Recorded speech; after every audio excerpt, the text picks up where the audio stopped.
अच्छा मुझे बताओ, ये देश किसका है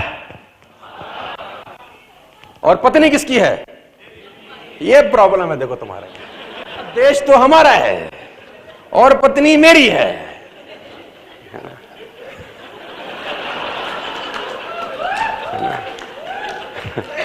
अच्छा मैंने पूछा देश किसका? बोला हमारा।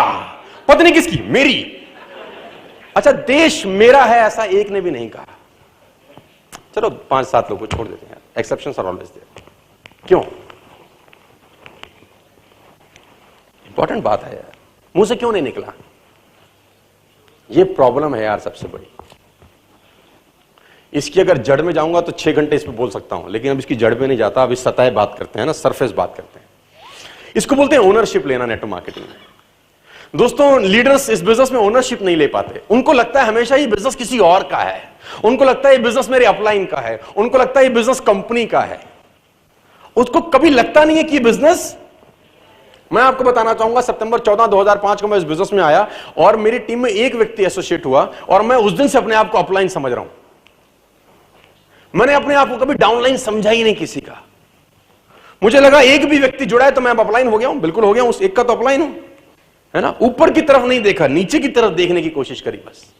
मुझे ये पता था कि सारा काम मुझको खुद करना है। सेमिनार भी खुद करनी है, ट्रेनिंग भी खुद करनी है, काउंसलिंग भी खुद करनी है, प्रोस्पेक्टिंग भी खुद करनी है, उसको 1-to-1 कैसा देना ये, क्योंकि मुझे पता था कि ये बिजनेस मेरा है। इसको बोलते हैं ओनरशिप। एक लिमोजिन गाड़ी आके रुकी और एक मजदूर उसमें काम कर रहा था और लिमोजिन का दरवाजा खुला तो उसने बोला स्टीव कम इनसाइड, स्टीव तुम अंदर आ जाओ। स्टीव अंदर आया तो अंदर था जॉन, जो उस कंपनी का प्रेसिडेंट था, है ना।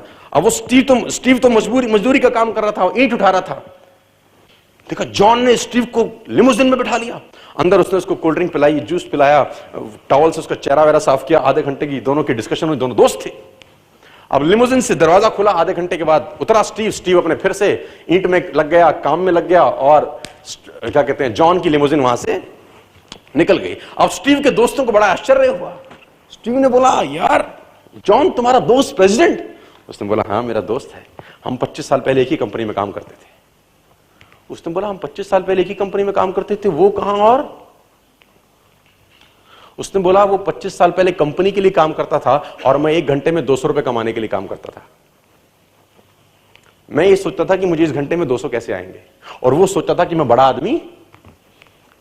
दोनों की थिंकिंग में जमीन और आसमान का फर्क था। आज वो लिमोजिन में है, मैं आज भी मजदूर हूं। मैं आपको एग्जांपल दूंगा, आपके रोंगटे खड़े हो जाएंगे और ये सच्ची घटना है।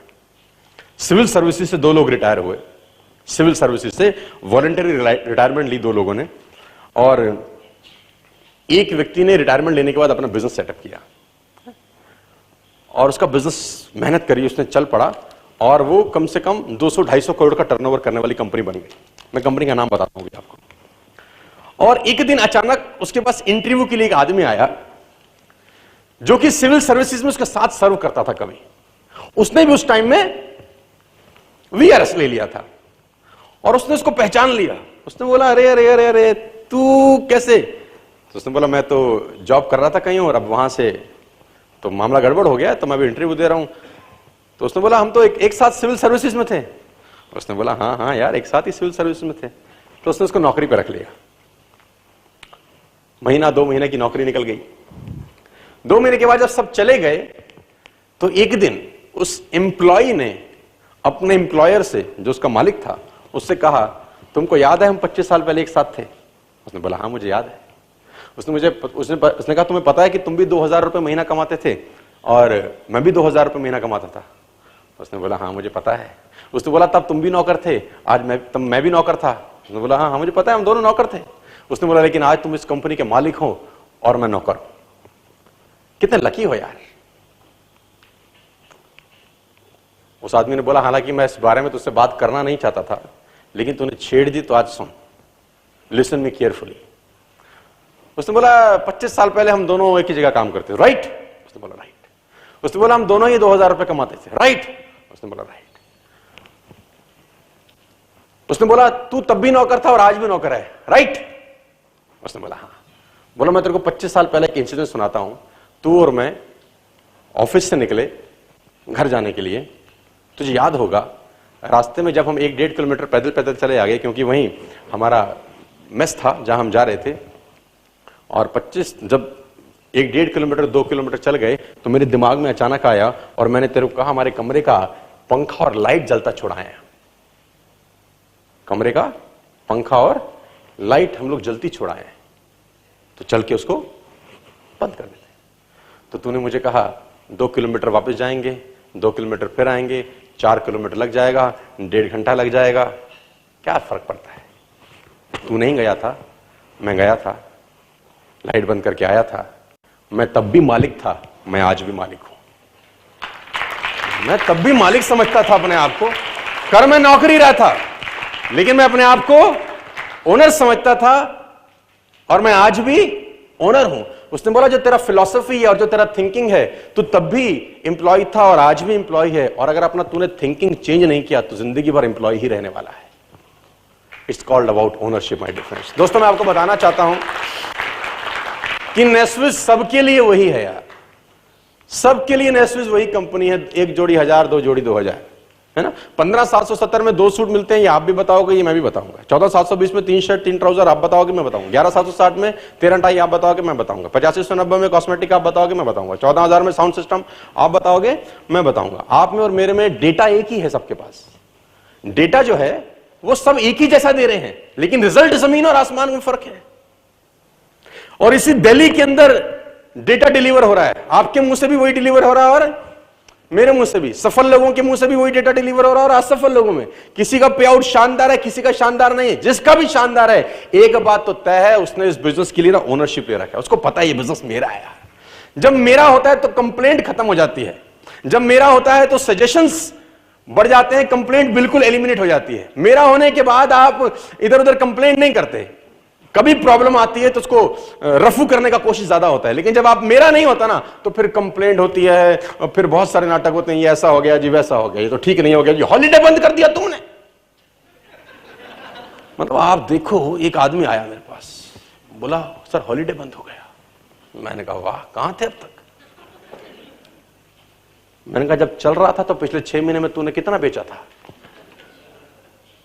चल आज खोल देता हूं, अगले 6 महीने में कितना बेचेगा? है कुछ? बोला नहीं, मैं तो वैसे ही पूछ रहा था, बंद हो गया था। एक्सक्यूज है ना। देखो, जब गोल सेट होते हैं और विजन सेट होता है ना, तो फिर परफॉर्मेंस निकलता है यार। जब गोल भी नहीं होते और विजन भी नहीं होता, तब बहानेबाजी होती है, नाटकबाजी होती है, ड्रामे होते हैं और एक्सक्यूज निकलते हैं। वो पुरानी घटना है यार। देखो, मैं 36 बार पहले भी बताया हूं आपको। वो रात को 2:30 बजे एक लड़का क्रिकेट खेल के आया तो पिता गुजर गया, है ना। रात को 2:30 बजे रणजी का मैच दिल्ली कर्नाटका के बीच में, 40 नॉट आउट किया, घर पहुंचा, सो गया। अगले दिन फिर खेलना था, टीम संकट में थी। रात को मां ने 2:30 बजे जगाया, उठ तेरे पापा गुजर गए। रात को 2:30 बजे उसने अपने कोच को कॉल लगाया। कोच सिडनी में था कि सर मैं क्या करूं? उसने बोला देख, लाइफ तेरी है, पिता तो नहीं रहे, लेकिन जहां तूने जाना है वो मौके तुझे बार बार नहीं मिलेंगे। और वो लड़का सुबह ग्राउंड में गया, 90+ स्कोर किया, टीम को संकट से बाहर निकाला और जाके क्रिमेशन ग्राउंड में अपने पिता का संस्कार किया। आपकी क्रिकेट टीम का कप्तान है, मैं विराट कोहली की बात करता हूं, है ना। कोई बहाना नहीं है यार, कोई एक्सक्यूज नहीं है दोस्तों, कोई बहाना नहीं, कोई एक्सक्यूज नहीं। यहां तो बहाना क्या है? आज जुकाम है सर, आज हमारे नल में पानी नहीं आ रहा सर, तो प्लम्बर का काम हम करेंगे सर। तो एग्जाम्पल भी ऐसे ऐसे दिल करता है मेरा, मैं बम से उड़ा दूं इन लोगों को, है ना। आप समझ रहे हैं? कैरेक्टर बिल्डिंग इंपॉर्टेंट है दोस्तों। अगर ये बिजनेस हम अच्छे से कर सकेंगे तो उसके पीछे बहुत बड़ा काम है। और साथ साथ टेक, ये बिजनेस किसका है दोस्तों? देश किसका है? और पत्नी आगे लेके चलते हैं।